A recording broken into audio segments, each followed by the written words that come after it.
Welcome to Nightmare Echoes. Listen, scream, and embrace your horror obsession. In this episode, Eleazar and Margo talk about the 2019 radio silence film Ready or Not, while answering the following questions. What are the surprise cameos in the YouTube video about learning your crossbow? And what is the only piece of footage that radio silence didn't film themselves? Next week on the podcast, we're covering Five Nights at Freddy's. Enjoy the episode.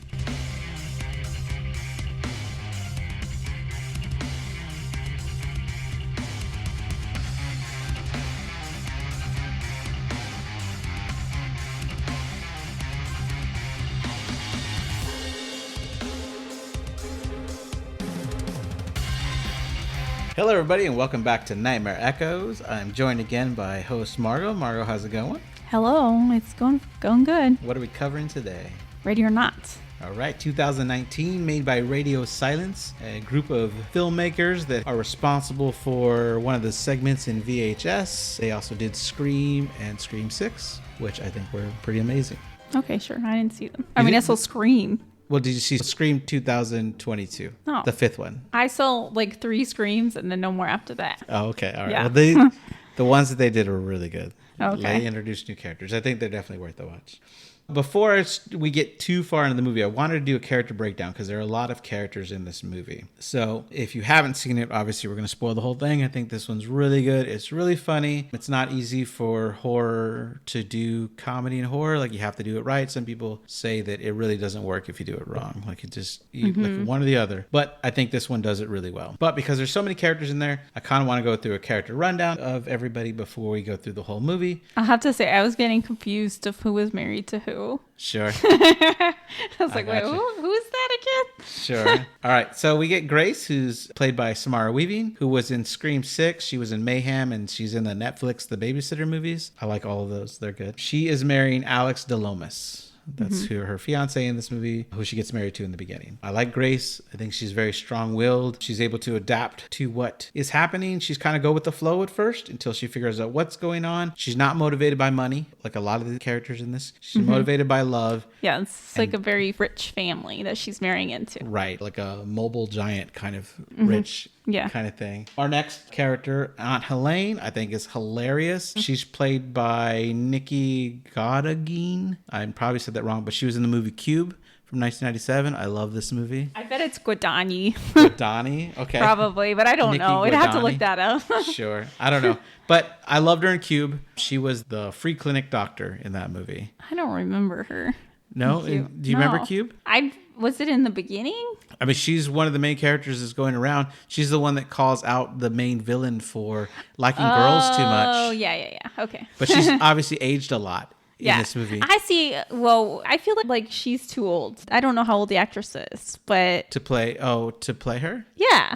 I feel like the character shouldn't be that old. Well, I mean, she was getting married 30 years beforehand. Yeah, but how old would she have been? It's like the oldest I feel like she'd be like 60. This woman looked older than 60, but maybe they made her look older. Yeah, in the behind the scenes and stuff, she talked about how she doesn't look like this in real life. She doesn't talk like this in real life. She's a character. Yeah. But I like her. She's really grumpy. We find out in the beginning that her husband is killed in the family game night at the beginning. So she's now miserable and bitter because of this. Her weapon of choice is a battle axe. Becky, who is played by Andie MacDowell. Yeah, I was very surprised seeing him tell this movie. I was like, oh, okay. They weren't sure how she was going to like being in this movie because they were like, oh my gosh, she's a real actress. Like, we have a movie star in here. She's married to the head of the family here, which is Tony.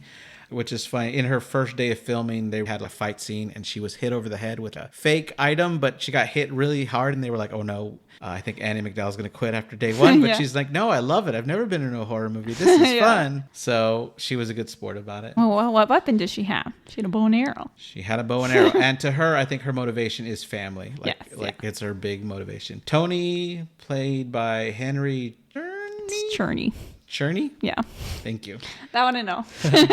He was also in Scream 6. He was in Clear and Present Danger and the original Mission Impossible movie. I know him from that show Revenge, I think it was. Okay. Yeah, do you know this is a real tangent, but you know the second Captain America movie that he has a neighbor? Soldier? Yeah. Yeah. He has that neighbor who's like a quote a nurse, but really she's a secret agent. Yeah. Yeah. So she's the main character, and she's like taking revenge on this family, and he's the dad in the family. Whatever. Okay. All right. So but I'm like, what? I remember thinking, I know who this guy is, and that's Sure. where I knew him from. So he's the head of the family. Despite his claims for value and tradition, you find out throughout the game, he really doesn't care about tradition at all. He doesn't like to play fair. And while he thinks he's in charge, I feel like Becky takes his charge. Yeah, his wife. most of Yeah, the yeah, thing. for His sure. wife totally takes it most of the time. We got Daniel, played by Adam Brody, who we knew from Jennifer's Body. He's also in Scream 4 and Yoga Hosers. You said the OC? Yeah. Which I never watched, but I just know he was on there. Yeah, the Radio Silence referred to him as a teenage hunk who they said was very level-headed and very nice. They were afraid they were going to get somebody that was very into himself, but that's not Adam Brody at all. So he's Grace's new brother-in-law, Alex's brother. He doesn't want to play the game. He drinks a lot. He doesn't like his family choices, but he feels like he's stuck in it. Yeah, I think he has a good heart, but for him, he really wants to choose family above all else. I think he's kind of selfish too. He just a little bit, right? Like he just wants to. He's kind of just accepting it and like I don't know. It's just the family he was brought into. Yeah. Charity, who's Daniel's wife. Yeah. She's played by Elise Levitsky. Sure. From Slumber Party Slaughter and Stargate Universe. Okay. She married into the family via Daniel, and she'll do anything to not return to her old lifestyle because she's now wealthy and she enjoys it. She is definitely out for blood and ready to kill. she's one of the most gung-ho people. Because we'll get into it, but a lot of them are like their hearts are not into this, but she's really into it. She's armed with like a dart rifle of some kind. I don't remember. Yeah. Then we have Alex, played by Mark O'Brien. I couldn't find anything that he was in that I knew, but that's Grace's husband. I can't tell what to think. There's a lot of spoilers basically in what he goes back and forth in, but he loves Grace. He does a lot to help her for a time.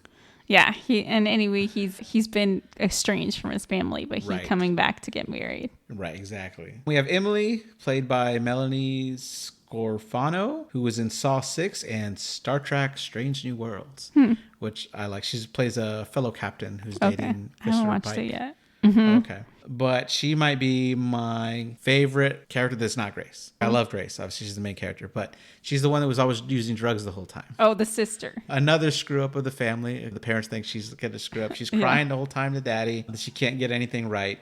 She made me laugh the most in this movie, I think. She has 2 kids, right? She's kids. right. And then we have Fitch, who is her husband. Yeah. Played by Christian Brun. He loves being rich now. He doesn't want to ever go back to not being rich, and he's a very snobby character.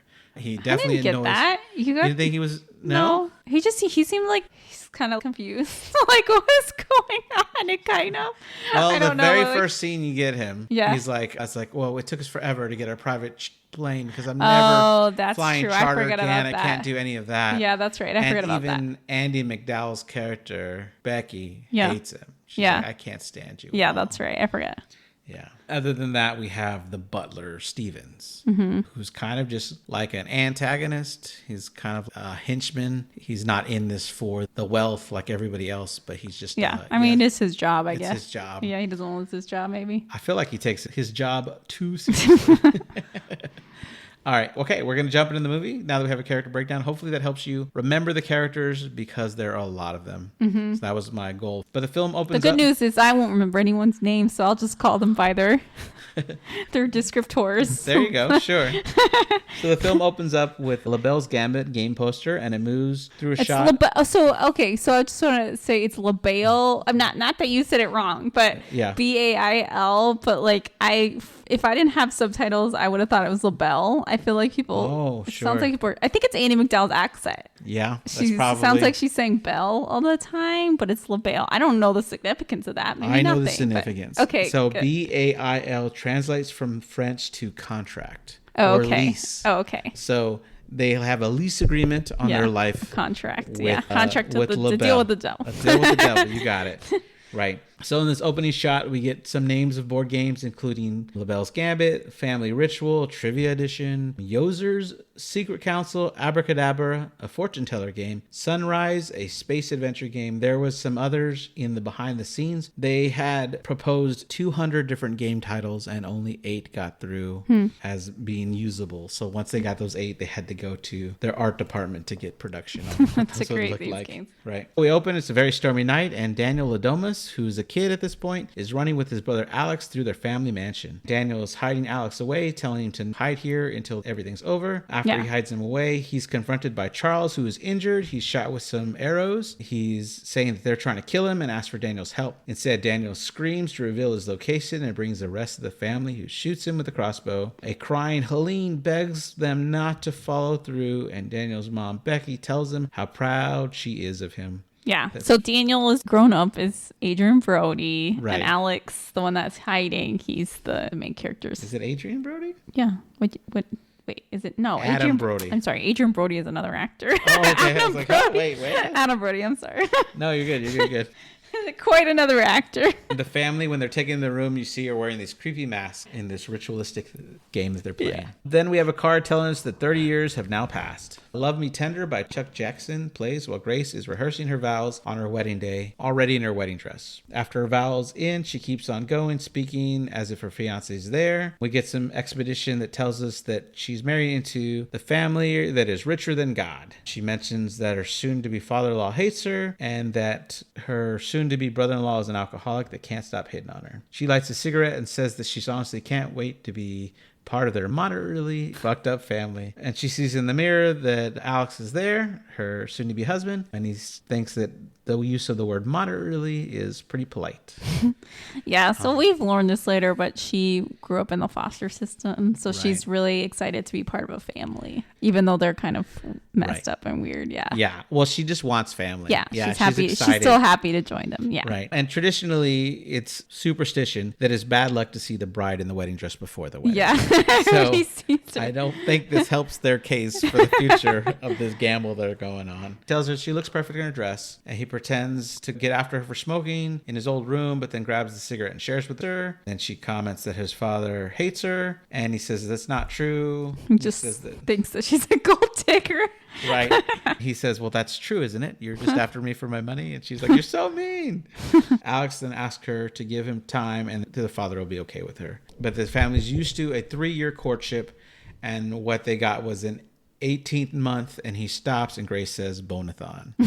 They just had sex for 18 months. Alex says he doesn't care what they think because they're horrible people. Yeah, you probably shouldn't get him married in 18 months. That's too quick. Yeah?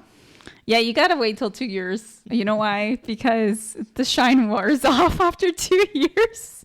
Are you calculating how long until you got married? I think that's right about it. Were you dating, or did you know each other that long? Oh, so we got engaged after 7. 7 months or 7 years? 7 months. Lovely. And we're married in 18 months. But how long did you know each other before you started dating? I mean, like 3 weeks, maybe? Oh my gosh. Yeah. Well, it worked out. Yeah. But boy, 17 years now. Oh boy, boy. I think my parents, well, they are divorced, okay, but they were married for like 30 something years. So a long time. Yeah. But they got married really quickly too. Yeah, so I don't know. I guess it does. My parents got married after. It could work out. 3 months. Oh my God. And I think they were together 17 years. Okay. I mean, they got divorced too. Yeah, they did. Yeah. So it just takes a long time. Just kidding. No. I know there's a lot of people who it works out for, but. Yeah, I know. I get it. Anyway, I'm just joking. But go ahead. Sure.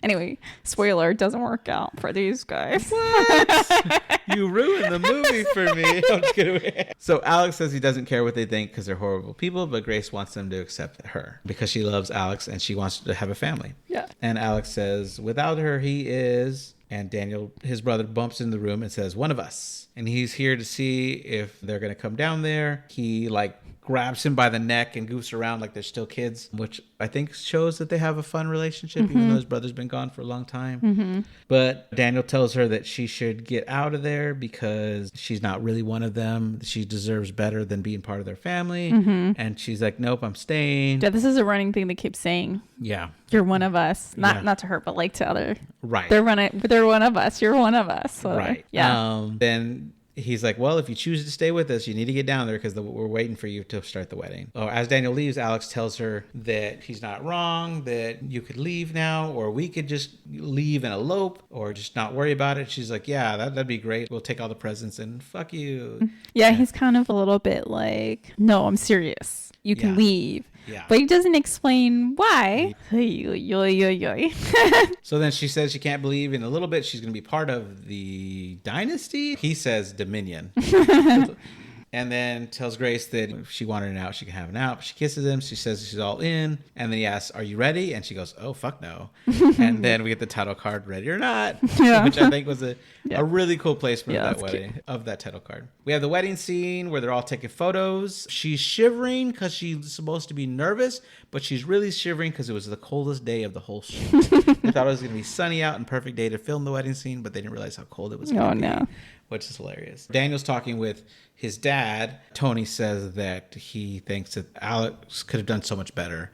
And Daniel's like, you only say that because he's your favorite child. And he's like, no, I love you all equally. It's just funny. We get a picture where she's standing next to Daniel, her brother-in-law. Aunt Helene is just staring her down. So she can't focus on the camera because Aunt Helene is just looking at her like so evil. We get a conversation with Daniel and his wife who says she doesn't like her. And she's like, oh, well, it's because she's not a gold-digging whore like you are. Just like horrible. Which I think Charity, who's Daniel's wife, says that she's kind of attracted in that last call at the dive bar sort of way, but she doesn't think she's one of them. Yeah, I don't know why. I guess they think she's not classy. Is that it? Why they're like so against her? Yeah, maybe. Well, I don't think Daniel. Or they just don't know her. Yeah, I think Charity does think she's a gold digging whore, like for like the term that they use. But Charity was gold digging. Yes, exactly. So why would she look down on that? You know? I don't know. I think Daniel thinks she's too good for them, like she's a good soul, right? Okay. He says she has a soul. That's what I got from when he said that, but everyone else doesn't like her. I guess I think she's not good enough for. Right. Well, I think Tony might actually think she's not evil enough for them. Okay. Which I think why we're going to get into it here. But the reason she's not chosen to be one of them and Mr. LaBelle makes them play hide and seek is because Mr. LaBelle thinks she would never sign the contract because she's too good of a soul. And therefore, the only way to proceed and keep Alex stuck in the family. That makes sense. Alex is the only one to ever seen him in that chair. I see. So you're thinking that Mr. LaBelle gets rid of the suitors or whatever that he thinks will not fit in the family. Right. Will not go with the contract, not be evil with him. Right. And what the benefit to Mr. LaBelle is that having no one left, Alex would then stay back with the family, even though they killed the one he loves because he's got nowhere else to go. Yeah, just like the aunt. Right. And I think it was Mr. LaBelle's plan the whole time that Alex run the family, which is why as a child, he's the only one that has seen Mr. LaBelle. Yeah. Right. And we're skipping ahead, but I was just whatever. I'm just like, they're really against her. And at first you think, oh, it's just because they think she's like trash and she's marrying into this rich family. We do get a scene here where Becky, who's Alex's mom, right? Annie McDowell, says that she does like her. Yeah. Like she asks if she smokes and she lies. She's like, oh, of course not. But Annie McDowell's there smoking. She helps her light her cigarette and she tells her that they don't like her because her blood isn't blue enough, but she used to be just like her. So just stand tall and fuck them. And that in the end, it'll work out fine. You'll be part of us. You just have to give them time. And Annie McDowell's character, feels like she really believes that she will grow up to be the new her. Yeah. In the next generation. And so I think that one character is very excited that she's joining the family. Yeah, maybe she recognizes that she wants family, or I don't know. Because Annie McDowell is very, very protective of her family. Right. And after the wedding scene, she says that her vows are beautiful and that she didn't know she grew up in the foster system. And then she used that opportunity to say, hey, now that you're part of the family, please bring Alex back into the fold. Yeah. Like, be part of our family. Like, if you love family, be our family with Alex in the family. Right. So I think she's excited that she might bring her son back to the family. Right. We get right after the wedding scene, which apparently they filmed the kiss and then they filmed them walking away from the behind where they're walking towards the camera. They didn't have enough time scheduled to have them showing them filming in front of the crowd walking down before they switched to the camera effect, but they were so efficient at setting up that they had like 5 minutes to set up the shot and do one take of them walking down from the stairs, which is pretty cool. The radio silence directors said that they were really blessed to have such an efficient crew that set up things so fast that they were able to take more shots than were scheduled. Nice. Because the producer struck a deal with the company saying if they didn't get behind in the first 3 weeks of shooting, that they can get an extra day of shooting at the end of the schedule. And so they couldn't, like he was like, you can't get behind, you can't get behind, you can't get behind. And I think there was actually one shot that they did forget to take, but they never told anybody until the end of the whole movie. They had that extra day, they went back to shoot it. Oh, funny. Which is pretty cool. But after the wedding, we're in Alex's old room, and Grace can't wait to jump Alex's bones. Yeah. And he's trying to tell her, like, we have something important to do first. And she's like, take off your clothes. And then Aunt Helene's there, scares the shit out of Grace. Yeah. She's like, you got to hide better than that. And he's like, obviously, we're not trying to. We learn here that the house is full of corridors for the servants. So it's kind of like Clue. Just like a lot of hidden passageways. Yeah. Because they did a lot of effort to throw little Easter eggs that were kind of like Clue. And those hidden passages were one of them. Why? Because it's a board game, or why? Well, yeah, because it's a board game about a big mansion and who like you are murdering mystery kind of thing. Yeah. The other one was the revolver that Emily gets, that old-fashioned looking gun. Yeah. It looks like the revolver from Clue. Yeah. So Alex explains that every time someone joins the family through marriage, that they have to play a game that night. They don't know what game it's going to be. It could be backgammon, croquet, or checkers, but it's really important in the family, and we just have to do it. In fact, it's more important in the family than the actual money is. Marriage. Oh, is that what he said? Yeah. Okay. All right. Sorry. He's like, the game is more important than the marriage. The marriage. It makes you part of the family to play the game. Right. Alex tells the family that it's just a weird ritual for the family, but once it's over with, we can be done, we can be out of here, and it'll be over with. She asks him to buy her 10 minutes because she got to put on her game face, which she thinks is the most cleverest joke ever. He tells her to just meet him downstairs in the game room, and she points out, oh, yeah, because that's... I think he said the music room. He said the game room or the music room? Oh, you're right, the music room. And then she points out... That's a normal room in the house to have. Yeah, exactly. Then we have Tony, who finds Alex in this room with a table staring at an empty chair. And Mr. Domas says that he thought he'd find Alex there and that he's sure that Mr. LaBelle is with him today. Tony wants to know what he told Grace, and Alex said he hasn't told her anything and that he never will. Well, don't say never. Never say never. Right. He said he wants to know if he's willing to do what is needed if she pulls that card, and Alex leaves without answering. Grace walks through several parts of this massive mansion. Their butler, Stevens, is playing the piano while Becky is on the phone calling Emily, telling her that they need to get there before midnight. Grace enters the room and Stevens changes the song to Here Comes the Bride. Becky tells Grace how much she likes her and uses the opportunity to ask her to bring Alex back in the fold. Grace promises and Alex walks back in the room. Alex takes Grace and is worried about what his mom said to her. Grace asks if there's something wrong and he says he doesn't feel well, and she asks, well, can we play the game tomorrow? And he goes, nope, it has to be tonight. Then we see two boys run in yelling, kill, kill. And we see him wearing those creepy masks that we saw from the beginning of the movie when they killed Charles. Then Emily and Fitch walk into the room behind their kids. Daniel orders the kids to take off the mask, and Fitch says, it's okay, keep on playing, kids. And then they run out of the room saying, Mr. LaBelle's gonna kill you. Fitch goes over to meet Grace, and then they said they had trouble getting here because they almost had to fly commercial, and there's no way he's ever doing that again. Emily is going around the room hugging everybody. She's super happy, like crazy happy. She makes it to Grace and tells her dress is amazing, that they're going to be best friends, and that she's been stalking her on Instagram. Grace motions that Emily has some powder on her nose, and Emily giggles and snorts it up. Yeah, she's doing cocaine. Yeah, exactly. Right.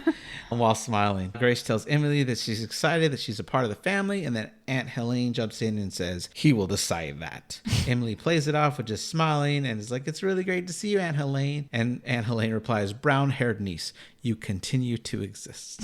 Stephen announces to everyone that it's 11:55. Everyone is quiet, and Emily breaks that by grabbing Grace's hand and says, what's happening next will blow her mind.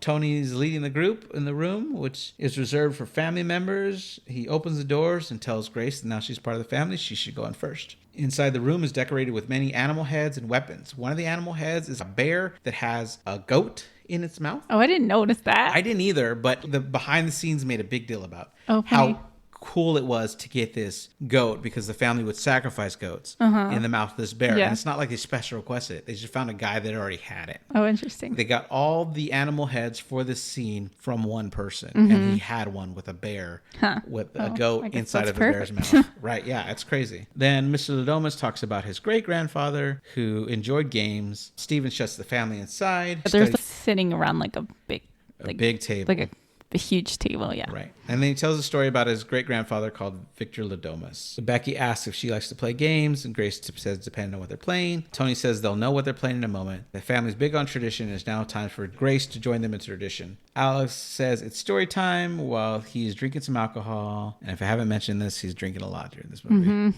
Tony tells a story about Victor, who set up a modest printing shop during the Civil War, which manufactured playing cards. A generation later, Mr. Ladomas' grandfather expanded into sporting goods and board games. Then Mr. Ladomas, under the leadership of the Ladomas Family Games, acquired 4 professional sports teams. He said that while some would call it luck, it's a little more than that, as if someone's watching over them. Tony then continues, saying that it will all begin with a very generous benefactor and a box, which he pulls out to show everyone. Originally, Victor was a merchant seaman, but during one of his excursions, he met a Miss LaBelle. During the story, they're passing the box around the table. Daniel seems annoyed at the box. When it gets to Grace, she's looking at it, and Aunt Helene gets mad at her, tells her, move on, pass the box on. Mr. Ladomas says that Victor and Mrs. LaBelle discovered that they both shared a passion for games of chance. And one day, Mrs. LaBelle showed Victor the box and said if he could discover the mystery of the box before they arrived at port, then Mrs. LaBelle would back any endeavor of Victor's choosing. And Mr. Ladomas demonstrates how Victor solved the puzzle box. It pops open. He says, ever since then, when they get a new addition to the family, they put a blank playing card, which he gets a playing card that says Ladomas, like for the family in the back, and he inserts in the box. And they put it in. And they say that every time they have a new addition to the family, they play a game. Charity, who is Daniel's wife, says she got to play chess. And Fitch, who is Emily's husband, says he got to play Old Maid. Tony tells Grace that it's her turn, and the box spins. At the top, the door opens to reveal the card. Grace picks it up and starts to giggle. Alex has a look of terror on his face. Aunt Helene demands to know what it says, and she says, it says hide and seek. Are we really going to play that? Then no one speaks, and Grace asks if everything's okay. And Alex responds that yes, that those are the rules. That his dad, and confirms that yes, well, that's what we're going to play. We're going to play hide and seek. Mr. Domus is telling her about the rules of hide and seek. She says it's a little unfair because the cameras are on. Yeah. And he goes, oh, we're going to turn those off. We don't play that way. Somewhere here, Alex tells her, hey, once the game starts, come find me in my room. And she goes, no, I want to play this seriously. Like, I want to be part of this game. Yeah, I want them to accept me. I'm going to play the game. Right. She says, how long do they have to play? She's like, well, I can't win. Oh, she had already asked. I think she had already asked Alex earlier in the bedroom, like, I don't have to win the game. And he's like, oh, no, you don't have to win. You just have to play. Yeah. And she's like, well, there's no way for me to win this. And the dad's like, well, I guess theoretically, if you stay hidden till like dawn. The sunlight, then you'll win. And she's like, oh, no, thank you. She's like, yeah, I'm not doing that. And then he says they're going to have a countdown. Then Grace leaves the room. Stevens puts on a record, which is their timer, and the hide and seek song plays. While Grace hides, Tony passes out weapons to the family. Daniel gets a rifle, and Helene gets a battle axe. We can see Becky's trying not to cry as she's armed with a bow and arrow. Grace takes off her shoes, looking for a place to hide. She comes across a dumbwaiter. We see Emily's given a very small gun, which is an Allen and Thunder pepper box. I wonder if she had stayed in the dumbwaiter. Like, she might have stayed hidden. Nobody hidden. Seemed to be checking that dumbwaiter. Mm-hmm. But this Allen and Thunder pepper box is a .32 caliber 6-shot pistol with a 4.3 inch barrel. Sure. Fitch is given a crossbow and complains that this thing is super old. Grace gets into the dumbwaiter, giggling to herself, and Mr. Domus Tony is armed with a Winchester model 1892 rifle. The music ends with a countdown to 1, and it says, ready or not, here I come. We see the family ready to exit, many of them carrying lanterns in addition to the weapons. Alex is sitting down looking they said they weren't going to use any technology that wasn't around when their grandfather. Right. And their grandfather Those lanterns look a little modern. Whatever. I mean, but they're still lit with fire. Yeah, I know. we kind of disregard our more not their morals, own rules, but our rules later. Yeah, I would say Aunt Helene is all about those rules. Yeah, she is. Well, she kind of has to because her poor fiance got killed because of these rules. So yeah, I guess her only way for her to justify it is it's very important to stick to these rules, right? Yeah. So Grace in the dumbwaiter is speaking to herself, and she's like, "Hey, how was your honeymoon?" "Oh, I spent it in a dumbwaiter." Yeah. And the rest of the family moves with purpose. Alex gets up and uses the servants' quarters, and we see the rest of the family searching. Charity volunteers to watch the doors of the game room to watch over Alex. Then she decides to enter, and when she discovers Alice is gone, she's like, "Oh, fuck me." Oh, by the way, what's a really good hiding place if you're playing hide and seek? A closet. Okay, fine. No, what is it? The dryer. Because they wouldn't check where the servants would be? No, I'm saying nobody. I've hidden in a dryer before in a game of hide and seek, and absolutely nobody checks there. It's a great hiding spot. Now you have to fit into the dryer. Yeah. I guess that's true. A problem. But if you can fit into a dryer, I tell you, nobody looks at there. That's too funny. So anyway, but yeah, I do think the dumbwaiter would have been a fine, or she could have hid in the dryer. Nobody was checking there. Yeah, I don't think they would have checked where servants would have been. They weren't checking anywhere. They were just roaming the halls. Right, exactly. Yeah, because they never go into the servants' corridors. No. Yeah. I feel like she could have legitimately just played hide and seek and won, but whatever. Yeah, maybe. Down the hall, Fitch asks his mother-in-law, Becky, how long it usually takes. She tells him there's nothing usual about it. It's only happened once since she's been part of the family. Fitch asks if he's really expected to know how to use a crossbow and that he needs to make a quick pick stop because he has a weak stomach. But while doing this, he realizes he's pointing the crossbow at Becky, and she moves it out of the way. Yeah. She uses the opportunity to tell him, I've never liked you, right? We cut to Grace, who's done hiding the dumbwaiter. As she's getting out, her dress gets caught and rips. She's pretty pissed off about, which I think most brides would be. Yeah. Like, I want to keep that dress forever. We see one of the maids, Clara, who's responding to watch over the boys, wakes up to find that Georgie is left, and she runs out to find him. Grace hears Clara coming, and she hides in one of the room openings, finally seeming to have fun with this game. And then a hand reaches out, covers her mouth, and pulls her into the room. It's Alex. Grace is mad because she almost pissed herself. Alex is trying to explain what happens, but he needs her to hide before Clara walks in. They hide behind the bed as Clara walks in. Clara hears some glass breaking outside. She walks out to investigate, and she's shot in the face. Oh my gosh, yeah. We hear Emily scream, "Over here, I did it, Daddy!" And Grace looks over to see Clara lying on the floor choking on her own blood. Emily, followed in by Tony, Helene, and Daniel, enter the room to find Clara. Tony's disappointed in Emily, and Daniel is pretty rude. He's like, "The bride is wearing a bright white dress. This is a black dress. All the maids wear black." Tony is like, "Why'd you shoot her in the face? If it was Grace, we need her for the ritual. What'd you shoot her in the face for?" And so, of course, Emily's just crying. She's getting upset. Ah. Like, Becky runs in because she heard the shot, and Daniel asks if Clara dies, does that count? And Aunt Helene's like, of course that doesn't count. It has to be the bride. Yeah. Then asks Tony what they should do. Emily gets on the ground and tries to comfort Clara, telling her it's going to be okay. Becky asks Daniel to get Emily out of the room, and then Becky says they need to move the bodies. Yeah, anytime there's like not an emergency, but like a crisis, everyone's like, "Tony, what should we do?" And he's like, "I don't know." And then Becky takes charge. She's really in charge. Yeah. Yeah. So here, it's really funny because everything to them is a game. Tony flips a coin, asking Helene to call it. She calls heads, which it lands on. She picks to move the heads, so Tony's got to get the legs. Yeah, anytime they have to. And spoiler, there's more bodies. Anytime they have to drag a body away, they flip a coin to see who has to carry the heavier end. So ridiculous. As they make it out of the room, we hear Tony said that Clara was his favorite. Yeah, I feel like, did they keep saying that about Claire? They keep saying it about Clara. That's their favorite. Yeah, that's Fitch who says it a little bit later. Yeah. Alex makes sure the coast is clear and then stands up and tells Grace that they have to get her out of here. He's grabbing all her stuff, and Grace is asking like, what the fuck? Yeah. He tells her that she pulled the one bad card and they think they have to kill her before sunrise. He leads her into the servants' corridors just as Emily comes in saying that she forgot her gun. Amy looks in the mirror, speaks to herself, says no more fuck ups, and then proceeds to snort some more cocaine. Some more cocaine, yeah. I don't think that's helping in you new girl. Yeah, and some remains on her lips, and she licks it off. And then licks her gun and screams in excitement. And then we get to this corridor. Alex is trying to help Grace put her shoes on, and Grace wants to stop and talk about what's going on. Converse. Yeah. Which I'm like, you might as well not wear any shoes because of how much support Converse give you. But she's also wearing them with no socks, which I know is common. But all I kept thinking is like, oh man, she's going to get some blisters. I did want to point out that when I told you that I was looking for yellow Converse because I couldn't find them anywhere, you found them on one of your trips. Yeah, that's right. And got them for me. That's right.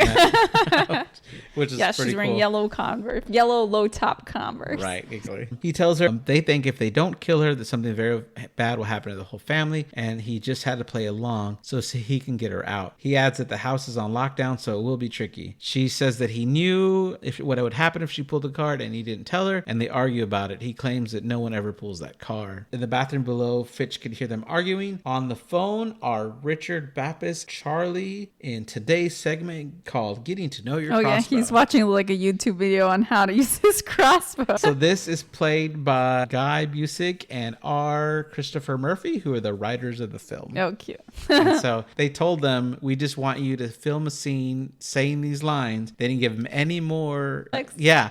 And so they dressed up like Robin Hood and did it outside in the woods. Oh, and funny. they're like, it really worked. And they're like, they did really good. Alex tells her if she didn't pull the card, then they would both be dead. That it knows it sounds crazy, but it's really happened. It happened to his great uncle. He got married. He didn't play a game. And the next morning, him and his wife were dead. He says the same thing happened to his cousin Rachel and a bunch of other people he's never even met before. So you have to play. Grace said that he had mentioned his family was fucked up, but didn't mention that they were psycho killers. She says he brought her here without warning her, and he tells her she is one that wanted to get married, like blaming her. So she smacks him like, you're saying this is my fault? She says they could have eloped, and he says you can't do that because there are rules. She still says he could have told her, and then he says if he would have told her, she would have left. And if he didn't propose, she would have left. Then he comes up with a plan telling her to go to the kitchen through the service corridors, and he's going to go to the security room to unlock the doors. She doesn't want him to leave, but he says it's the only way that this will work and that she's strong enough and she can do this. She tells him that she loves him, and then he heads off to the security room. I might get his point, but I feel like he's still selfish. He's super selfish for this. Of course. Yeah, so she would have left you, then she should have left you. You should still give her the choice, right? Yeah, if you really love her, you would say, okay, so here's the deal. I know it sounds crazy. Yeah. And then it's up to her to be like, haha, well, that's stupid, so I'm going to do it. Or she's like, no, this is nuts, I'm not. Or they could have just lived the rest of their lives without Or they getting could have married. just not got married. Yeah, like, so we'll be married in spirit, but like not actually married. Right. And that's fine, right?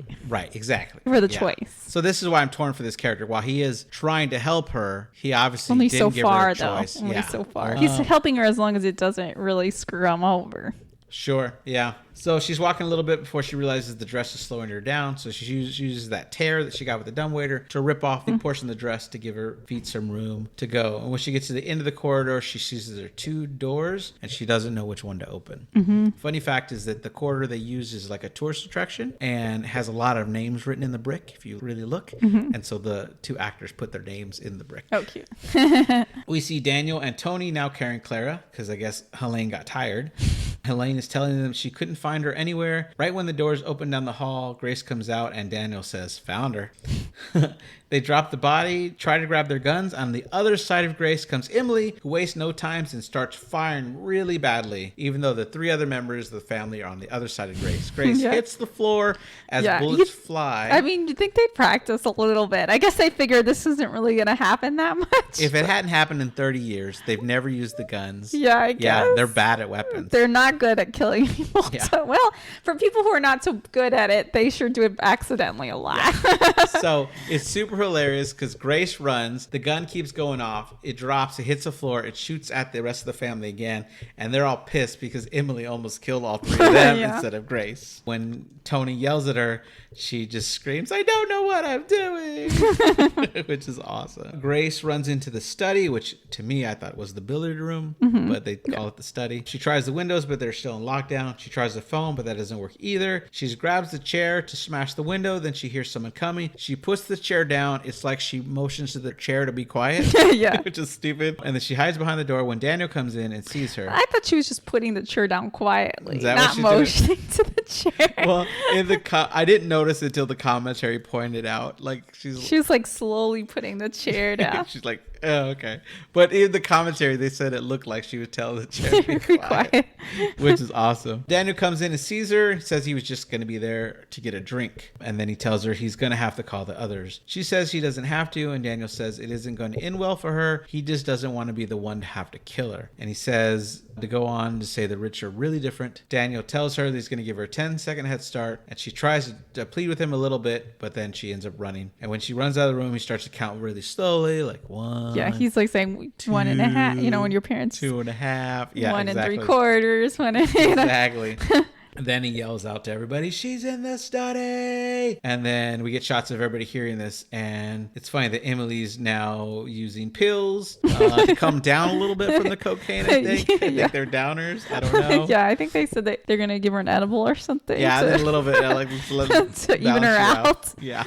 Yeah, but you do see in the scene that Daniel he's still helping the family, but he's not super into it. It's reluctant. Yes, exactly. Charity makes it to the study and finds Daniel, who's just sitting there. She calls him pathetic, and he agrees. He tells her he is sure they'll find her and kill her, but then recalls how they feel that Alex might have been wrong to keep Grace in the dark, but when Daniel told Charity, she couldn't wait to sign her soul away. She tells him that he knows where she came from and she would rather be dead than go back there again, and Daniel replies, from your lips. Tony and Helene run in the study. Daniel tells them they just missed her, and Charity adds that Alex got out of the room. Daniel doesn't miss the opportunity to say, now who's the fuck up? And then he goes, still me? It's like, dang it. Fitch and Emily run in, asking if it's over. Tony says that Grace now knows what's going on, and Daniel tells Fitch that Emily shot Claire in the face. This is where Fitch goes, she was my favorite. Emily then realized she forgot her gun and starts crying that she sucks, and her daddy tries to comfort her, telling her she doesn't suck. Fitch, trying to be a good husband here, offers his crossbow to Emily. She grabs it just as another maid, Tina, runs into the room, telling him, Mr. Domus, I saw her running when the trigger's pulled and the bolt flies right into her mouth, not killing her right away, but she can't say anything anymore. She can't say anything anymore. And then Emily starts crying like she's the victim. She just killed someone else. As they leave, Fitch makes this funny comment saying, maybe we can find the other maid to clean this shit up.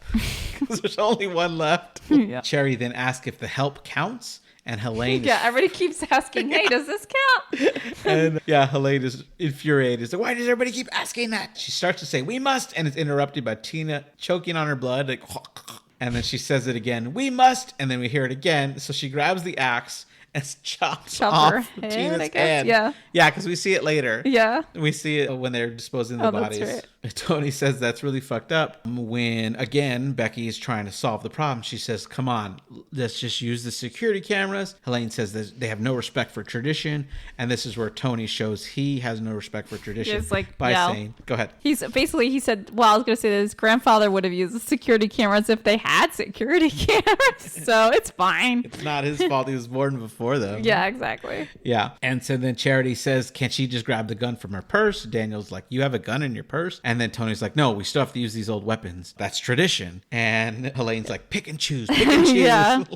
And then Daniel was glad that at least they don't have to wear the masks that they did. And he goes, Tony says, that was Dad's idea. It was the 80s. And Tony screams that if they don't find her and kill her before dawn, they're all dead. Becky takes control and hands out assignments, telling Tony and Daniel to turn on security cameras and Cherry and Helene to find Alex. Grace is still running, makes it back to the game room to arm herself with a shotgun and a shoulder strap with all this ammo on it, which is from the cover of the movie. She takes a moment to look at herself in the mirror, and she does kind of look badass. Daniel makes it to the security room, and Grace makes it to the kitchen, but the doors aren't unlocked yet. Grace tries to shoot it open, but she realizes she hasn't loaded the weapon yet. Just then, Stevens walks in the kitchen whistling. You're like the butler.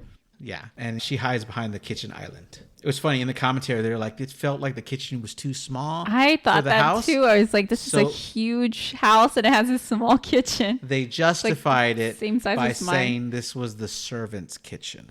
Oh, not okay. the family's Oh, so it's kitchen. just their kitchen for their use, not to like make food for the family. Okay. Right. Which I thought was funny. I was like, well, it was never explained in the movie that way. Yeah, I totally thought that too. I was like, okay. I mean, it was a nice kitchen and all, but it was like a regular person size kitchen. Right. So Alex is able to turn on the security cameras and he sees Grace hiding from Stevens. Tony's complaining to Daniel that Helene gets too lost in the details, and Daniel's like, oh, I totally agree. Just placating his father, but then looks up at the cameras, realizes that they're on, and says, oh, look, someone at least agrees with us. And then they both realize it's Alex. So they start running to the security room. Grace starts to load the weapon, and Steven hears it as it closes shut. It's like click. And he goes around the island, but she's moved around to the other side. We see her loading these massive bullets into the gun, and Stevens continues to make tea while he's singing Tchaikovsky's 1812 Overture. Mm-hmm. He's very loudly, and Grace uses this moment to close the gun. Alex is finally able to unlock the doors, which both Stevens and Grace hear. Grace gets up, pointing the gun at Stevens, telling him to move, but he won't. She pulls the trigger and nothing happens. Stevens says the ammo is display only and states that he isn't stupid enough when he's interrupted because she smashes the boiling hot tea pot over his face and it burns him. Yeah. Steven grabs a knife. He can't see, but he starts slashing, which stops her from being able to leave through that door. And so she has to run out the other way. Tony and Daniel make it to the security room, demanding to be let in. You see Grace running. At the same time, Alex is smashing the whole security system. So they can't use it against her. Yeah.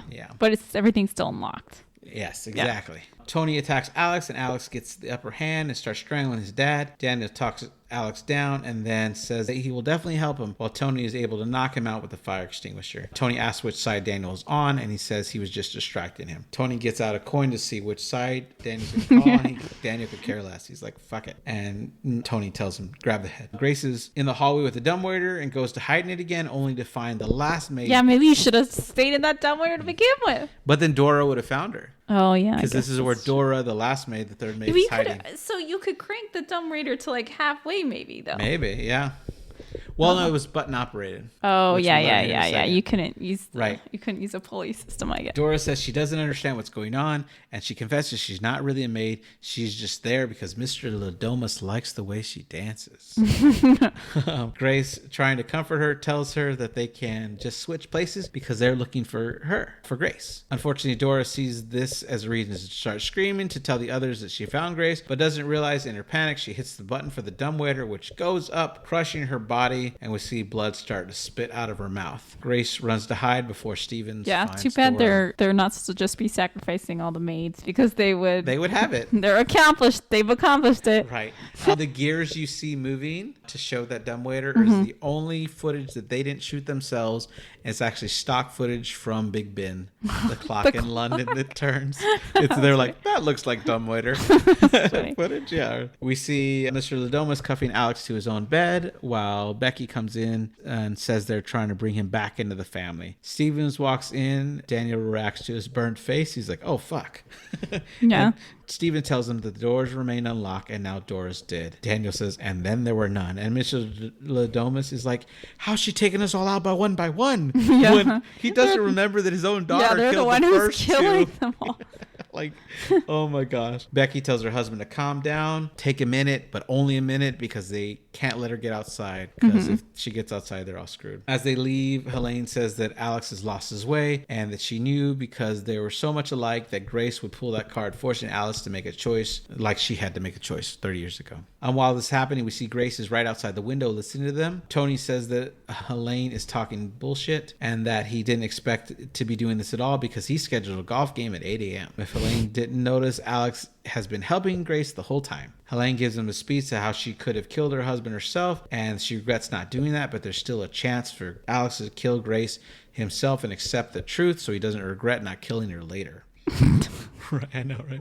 Mr. Domus says that Alex is a good son and has always hated the pact. Helene points out that Alex is the only one to ever see Mr. LaBelle in the chair. And this is where Tony says he was 5. He probably made it up. And Helene's like, well, if you say so. And I think this is showing Tony's losing faith in this thing is real. Yeah. Because before this night, they were proud that Alex saw him in the chair. Right. And now he's like, oh, he probably made it up. And then as they leave the room, we see that Alex was just pretending to be knocked out, and he opens his eyes. He's not asleep. Yeah, well, he still can't get out, He still can't get out. Grace is trying to get down from the second story, and we cut to Fitch sitting in the window doing an internet search to see if pacts with the devil are real or bullshit. Yeah, he's always texting with a friend or something. Yeah, and then he gets texted by a friend. He's saying he's dealing with family shit.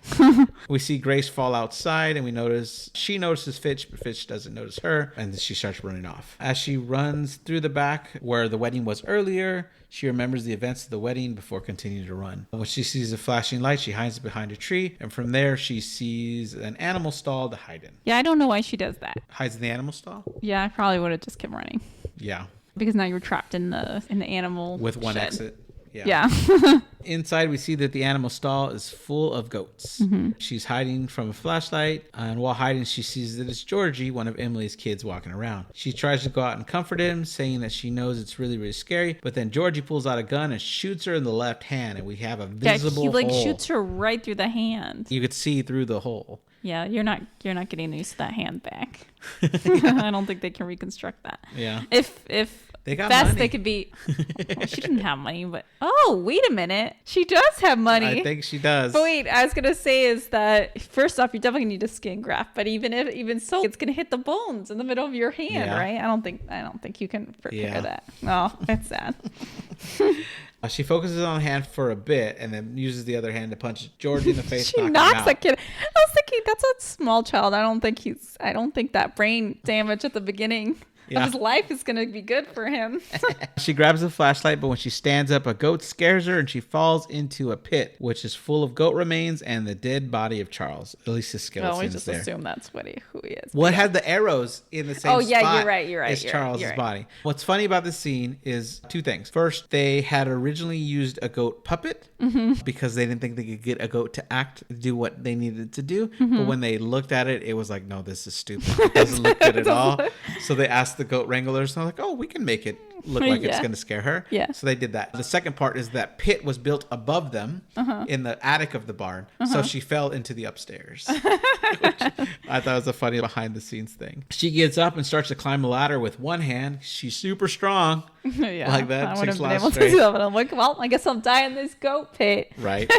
In the segment of why we would die in this horror movie. Yeah. But let's be real. I mean, right. Let's think. What if I jumped out a window? I don't think so. Yeah. So, although I would have. I wouldn't have fit in the dumbwaiter. I probably would have hidden. I probably would have hid and just try to hide. Yeah. Personally, I'd have grabbed a knife or something from somewhere and. So she's able to pull herself all the way to the top, and we see a nail sticking out, and that's obviously we know if we see a nail sticking out. Oh my God! It's yes, gonna of be course. used. As soon as I saw that nail, I'm like, oh, she's gonna stab herself with that nail. Have you seen A Quiet Place? Yeah. Yeah, because look, that nail in there. We see it in the stairs. It catches on laundry. And then she steps on it later in the movie. Right. Yeah. But in this one, she's holding up by her right hand, which starts to slip from all the blood. So she uses her left hand, which is already shot. She grabs on, and the nail goes right through the hole that she already had in the hand. Which makes her scream like crazy. Yeah. There's absolutely anytime there's a scene where you have to pull yourself up like a pull up. Yeah. Nope. Yeah, right. Yeah. Dead, right? Yeah. Nope, I can't do that. I mean, she might have been able to hide there for the rest of the time, but then how would she ever get out? They dumped a dead body in there, but I don't know that they looked inside. They never didn't look inside, right? Yeah. She was able to pull herself up, then she yanks her hand from there and has an amazing I feel like when she was in the woods, she would have scream. been able to just stay in the woods. Just hide there. Maybe. So back on the ground level, she rips a piece of her left sleeve of her dress off, which is already pretty much covered in blood, and uses it to wrap it around her hand. You're not going to say that's going to get infected. It's going to get infected. She looks at Georgie and curses at him while he lays unconscious. Outside, Charity is smoking a cigarette. She sees Grace run by. She aims with a weapon, pulls the trigger, and the ammo is so weak that it doesn't fly that far at all. She's like, fuck.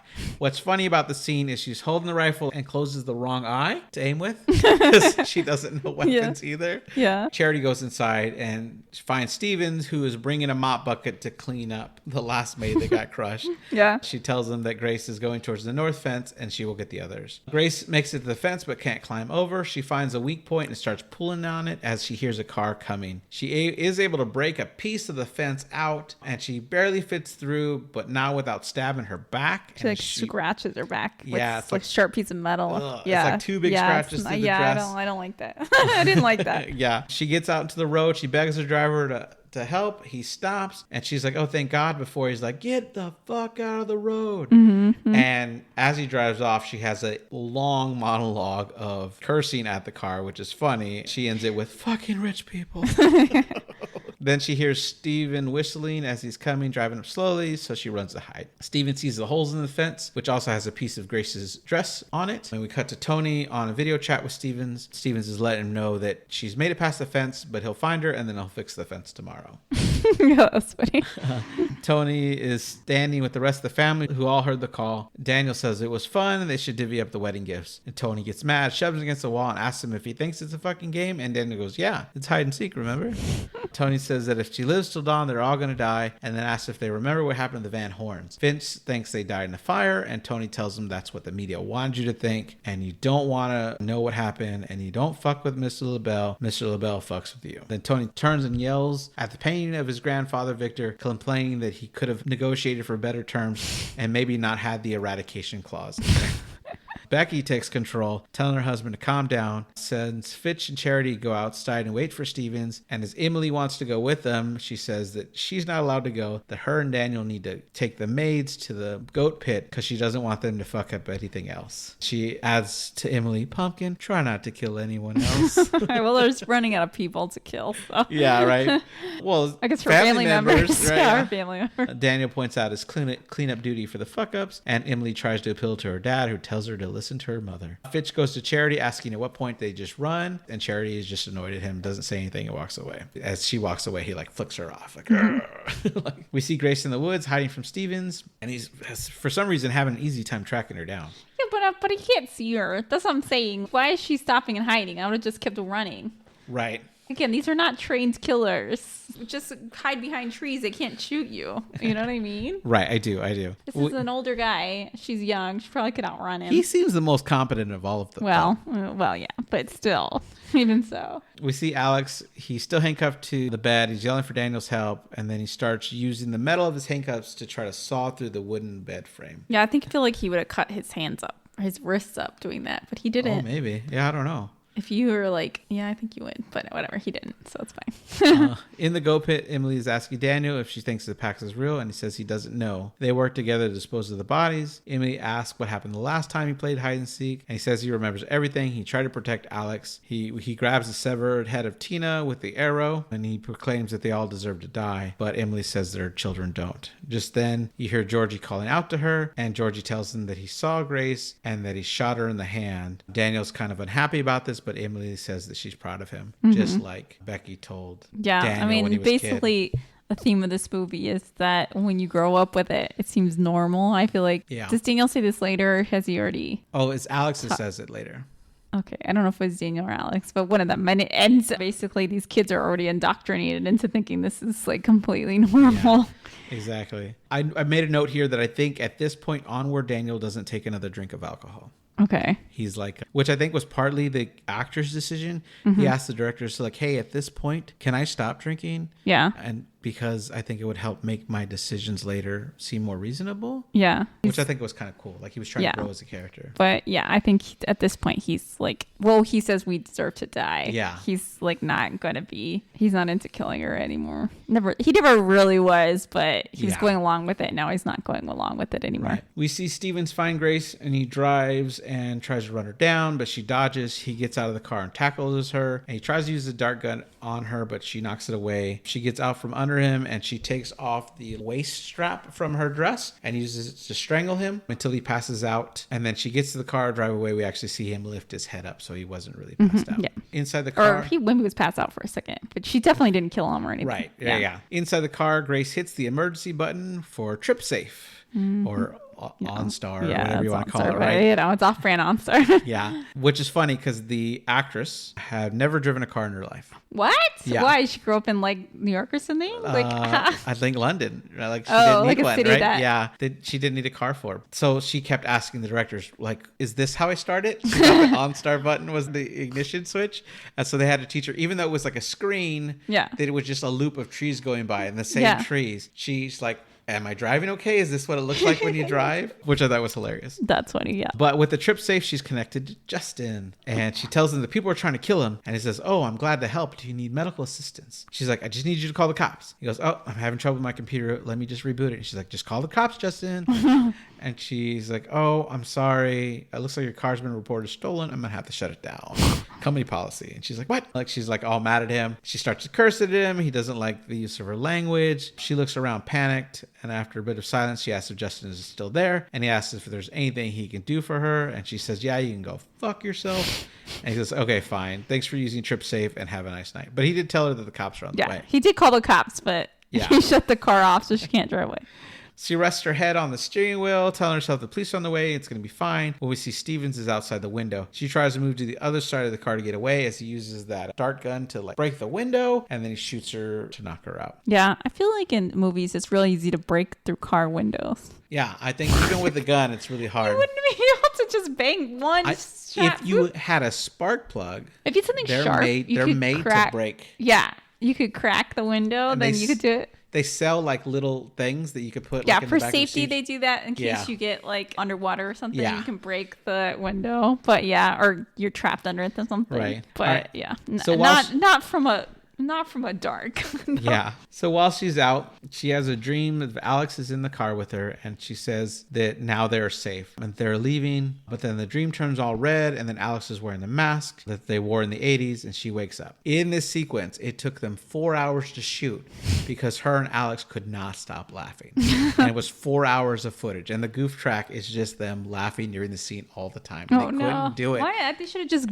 given it up. Like, I don't even know why that scene was in there. At one point, the actor that plays Alex is like, could you just piece it together from all the parts we've had? Yeah. But eventually they got it after 4 hours. They just couldn't stop giggling. So we see Stevens on a video call with the whole family. The family's very happy that he's got her. Stevens, in a celebration, turns up the Tchaikovsky music. Very comical scene. Grace gets up. They see her. The family does. And they're like, Stevens! But he doesn't see her. Yeah. And he can't hear them because the music's so loud. So she kicks him in the head, and then kicks him in the head again. Then they crash. They're like reacting like, ah! Like, whoa. It's so funny. Yeah. They're like freaking out. And then the car flips a couple of times. In the original script, they were only going to show it from the angle of the phone. But they were like, well, if we're filming it anyway, let's show this. And it really worked. But this seems to kill Stevens. Yeah. She gets out of the car alive. But when she gets out, Daniel is there saying that he came out there to escape the madness. And she's ruined that for him. Grace tells Daniel that he doesn't want to kill her, and he agrees, but he says that he can't let her go because it's between his family and her, and he's weak. She says he's a good guy, and that Alex really loves him, and now Alex won't forgive him if he does this. Daniel says that Alex won't be alive if he doesn't, and neither will his entire family. She tells him that the whole pact is bullshit, and Daniel tells her that Alex is the good one. If anyone was going to save her, it would be him. He then knocks her out with the butt of his rifle, and then he tells his dad he can come out now, who his dad was shocked. He's like, you knew where I was here? He's like, yeah, I have eyes. Just because I'm drunk doesn't mean I'm blind. And Tony comes out saying they only have an hour till dawn and they still have to prepare for the ritual. Yeah, at first, I was like, why is, because spoiler, he's helping her at this point. But I'm like, well, if he's helping her, why did he knock her out? But his dad was there, because so he wouldn't have been able to. Exactly. We see Alex is still trying to cut through the woods when his mom comes in. She tells them that they have Grace. Alex says that she couldn't have thought that he was just going to let it happen. She says that with family, you hope for the best, that she actually liked Grace, but she has to protect the family. Alex says if they kill Grace, he's going to kill her. Becky responds, well, she's dead either way. Alex says that maybe it's all fake and nothing will happen. And she says if you really thought that, you would have never let her draw that card. Or you wouldn't have come to do the wedding. Yeah. Yeah, exactly. His mom asks why he left, and he says it was one day he was chanting, slicing ghosts' throats when he realized that it might not be normal. But he adds that it felt normal because anything can feel normal if your family tells you it is. Becky says she doesn't believe he would choose the girl that he's only known for a year and a half over his own family. We see a shot, mostly empty mansion rooms, and then we see Becky with the two kids and Emily sitting there like she's one of the kids listening to story time. It's kind of funny. And she tells the kids about the relationship with a friend named Miss LaBelle, who is responsible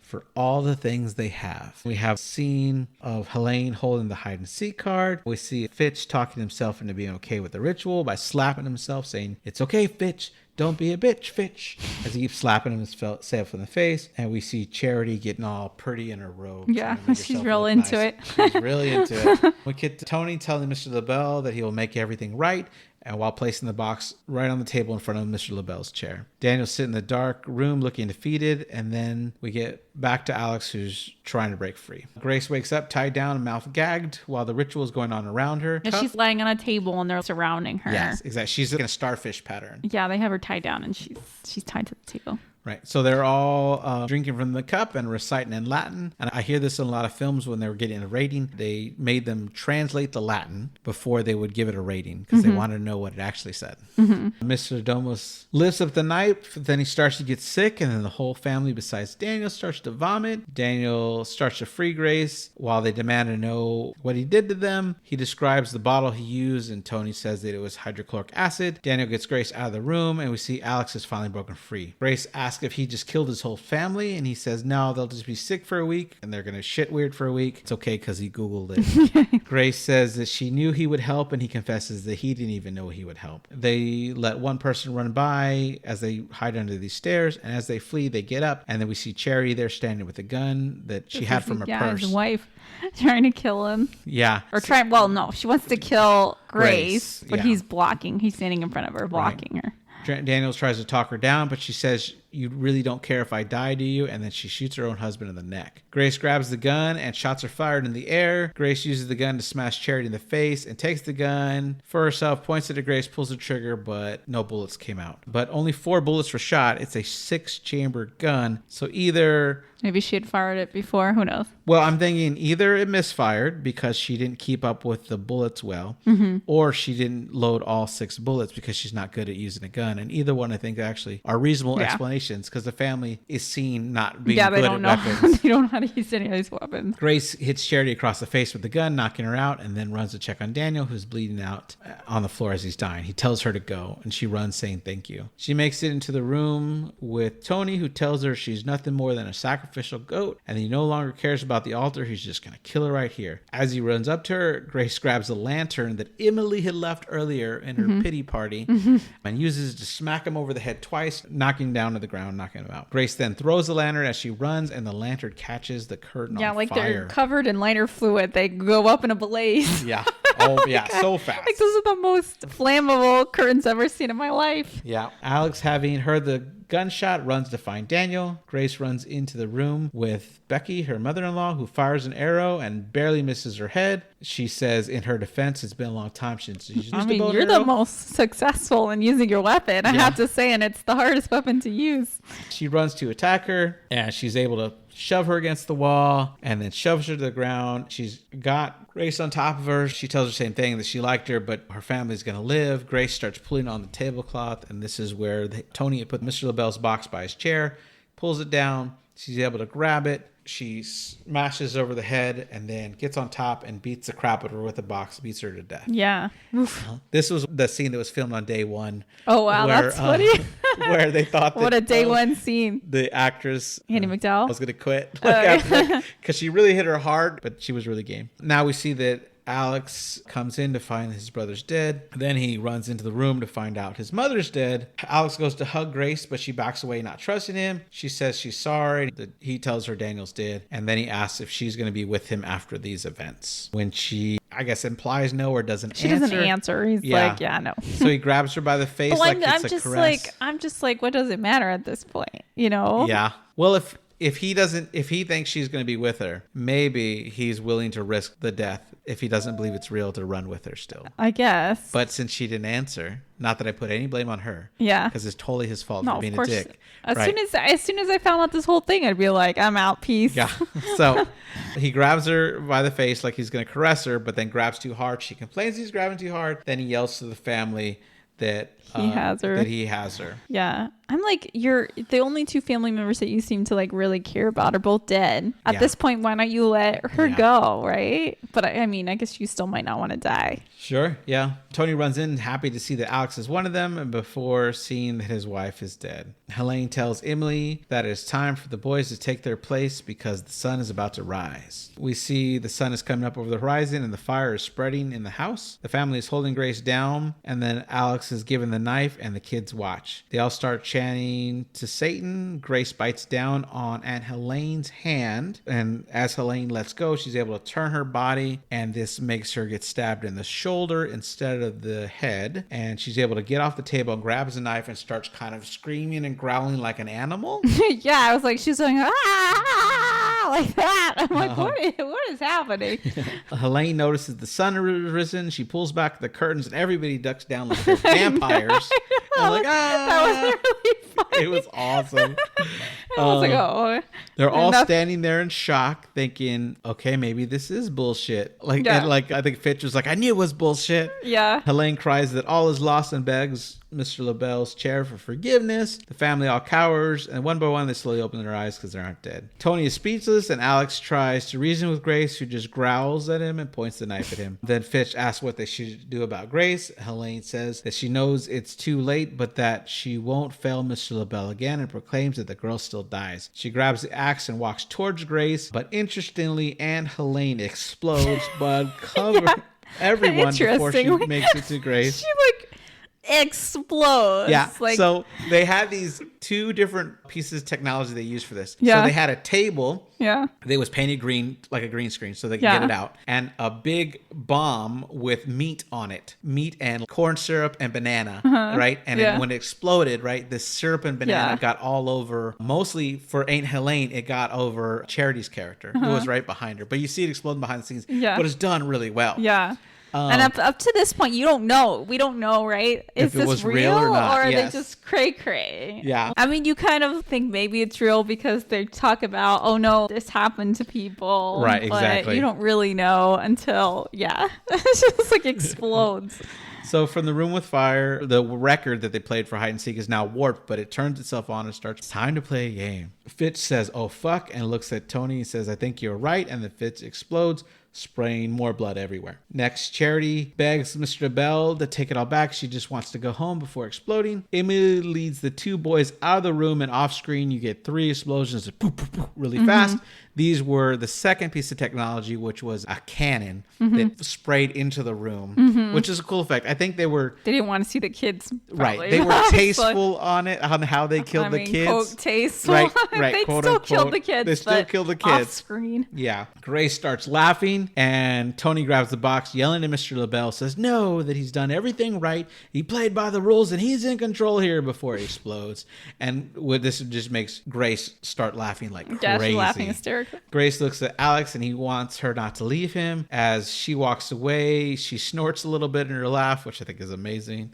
Alex begs her, telling her he doesn't want to die, and she tells him neither did she. Yeah. He's like, neither did I, you fuck. Yeah. And he says that he isn't like them because she makes him better, and Mr. LaBelle isn't taking him because he gets a do-over. He goes in for a hug. She tells him not to touch him, takes off her ring, says she wants a divorce, throws it at him. The moment the ring touches him, he explodes. Also it's the hide and seek song is counting down 10, 9, 8, and when it gets to 1. That's what it really? I missed that. I totally missed that. But the ring hits at that same time that he explodes, which I think is awesome.